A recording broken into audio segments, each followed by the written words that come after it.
of jumping around a bunch. I sort of have to like. I'm gonna be clear what arguments. I understand you're complicated. They always say they're going to be clear. I'm gonna try and be clear. Where's the timer? You want this one? Two, like, you can just find this. There's I.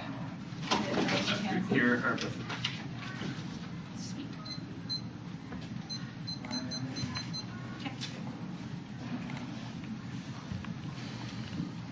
They have not responded to our argument that incorporating women's rights into international human rights is critical to stopping the oppression of women, to stopping the oppression of women globally, because the current international sphere allows them to allow the exclusion of the McKinnon evidence impacts this with continual annihilation and extermination. We've been talking about this advantage throughout the debate, and they did never respond to it. They never responded to it. The YNC. Additionally, the new spin on the critique is something that can potentially solve the case. Justifies us pointing out this particular thing that can't particularly solve in the case. There's no explanation of why the critique will solve international law. There's a new turn argument that's not very well explained. You should give us a great deal of weight on the international law advantage. They say gender violence decreasing the scope, but you can make it where the case can make a decrease a lot more. Also, this evidence is not very good. Also, the McKinnon evidence says that rape is legitimized in a new way, which means even if gender violence quantitatively is decreasing, there is still a very embedded system of patriarchy, which Anusha talks about it a lot, for particularly the Lopez evidence, which says that the Morrison decision is what associated the state with gender violence and permanently enmeshed gender violence into the state. It has everyone see gender violence as something in state sanctions. The Weissman evidence makes that argument too. All of their arguments about the civil remedy do not respond to the argument about the symbol of the case, which is what we've been talking about at the Supreme Court. They could win every argument why the civil remedy is bad, and we would still win the debate because we changed the symbol that is actually important for solving patriarchy, which is the impact they talk about. They don't even talk about particularly impacts in the 200 except to talk about value of life law. But value of life is something that's societally structured, which means if we change the conditions of society such that women are seen as human, which is something our McKinnon evidence talks about, that is the reason that is a way, particularly when we solve the value of life. They extend the goal for evidence. There's no explanation. They say empirical trial evidence. The public evidence just answers that the public.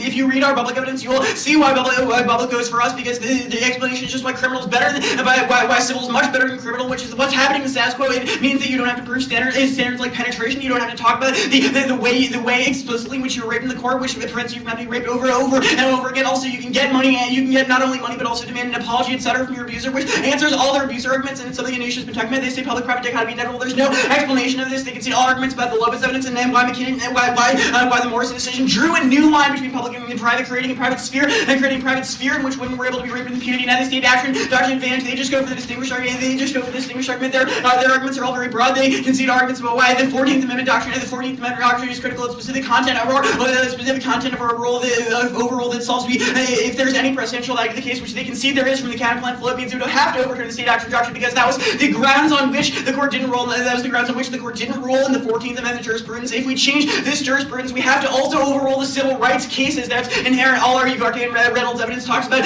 all our Ugarte and Reynolds evidence talks about this specifically. They've considered all the impacts of state action doctrines, particularly free speech. That we need a public sphere in which the government is allowed to intervene against media suppression of free speech, because that free speech is critical to criticizing the government in particular ways. That's necessary to stopping warfare, genocide, and the biopower. Then the biopower they talk about, they just say they solve free speech. There's no explanation of how their alternative solves free speech besides possibly the insinuation that they are speaking freely. This does not make any sense, and it's an independent reason to vote for us. Their critique doesn't draft down framework.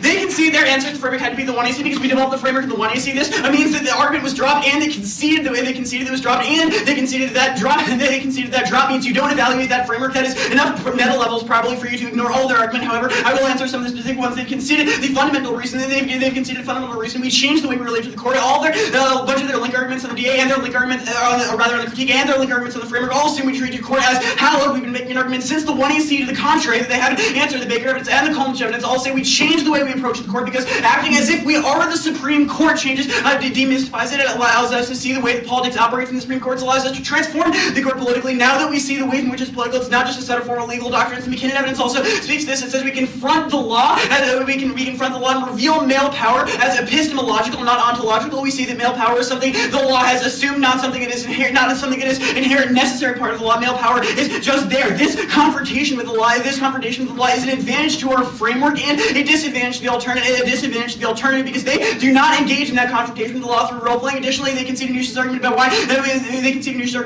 we in the framework they can't do the alternative because it's not something that makes sense in the context of a Supreme Court decision. Finally, they concede a theory argument. That affirmative choice means we can set the framework for the debate in the app, and they can do whatever they want on their side. That checks all of their education arguments. They say grammar at the bottom. But we've given an explanation of why grammar is on our side because it's the Supreme Court. There's no single interpretation of grammar here, but it goes their way. So you shouldn't just privilege their interpretation. Now the critique.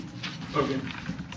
Their critique is incredibly limited scope, and not only doesn't respond to our state action doctrine advantage, it doesn't even really respond to all parts of our gender advantage. If there's any risk that international law and other things are turned by this critique means we outweigh. Additionally, there's no uniqueness. They concede a lot of Anush's arguments on the case about why there's a lot of gender violence. Also, there's patriarchy. Now that means all of these arguments are fundamentally offensive, and there's a risk that taking the Morrison decision off the books as part the Lopez evidence is enough to solve. They say they don't solve any of the case. Hold them to the cat. They say they will eventually lead to changing the way we think about these things. There's no explanation of how this round changes the way we think about those things they consider Lopez evidence. And as long as the Supreme Court adheres to this, it changes the way that the women and men relate to the law and its relationship to gendered violence. The Lopez evidence means that their alternative can't possibly solve this symbol, and that's the reason the alternative doesn't get any of the case in the uniqueness problems, and the uniqueness problems deal with them. Now the framework conditionality argument.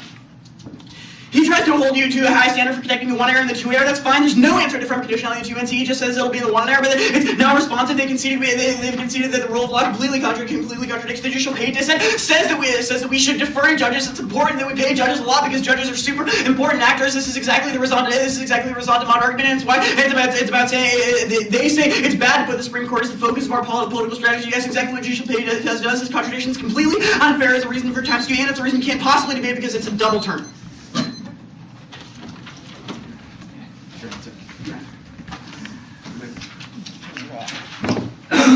What's your name? I'm Leo. What's your name? I'm Ben. Ben. Do I not get an introduction? He simply means you. I don't get it.